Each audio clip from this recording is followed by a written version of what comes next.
Psalm 139, verse 13, for you created my inmost being. You knit me together in my mother's womb. Verse 14, I praise you because I'm fearfully and wonderfully made. Your works are wonderful. I know them full well. Last year, I got a golf invitation that I never imagined would actually happen. It was a private place that nobody really gets to play. And so I did. And whenever I came home, my 16-year-old, who doesn't care a thing about golf, was just trying to appease his dad. And he said, all right, Dad, how good was it? And I said, well, in my favorite days of all time, number one would be marrying your mother. Number two would be the birth of your sister. And number three would be today. And he said, well, what about me? I said, you've seen one kid born, you've seen them all born.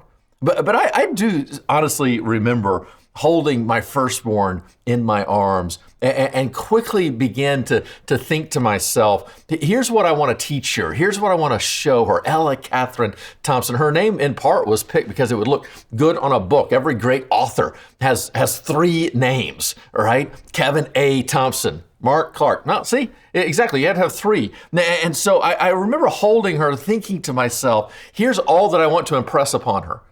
And it's almost like the Spirit just stopped me and said, hang on, Kevin, that's not the point of parenting.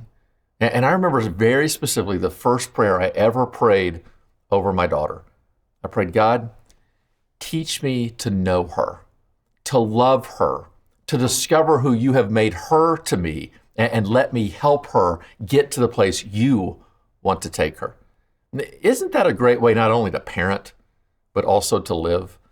That far too often what we do is we try to press upon other people our expectations, our understandings. Here's how we think they should be. They should be more like us. They should do what we think that they should actually do. But notice what the text is saying here is that God himself has actually knit us together in our mother's wombs, which means that he gave us some strengths that he didn't give to other people. He gave us some areas in our lives that are weaker, whereas for other people, those are their strengths. And now it is our task, not only with ourselves, but also with others, to see what God has created, to call that out and to love that. Now, it doesn't mean that we excuse bad behavior, but by no means.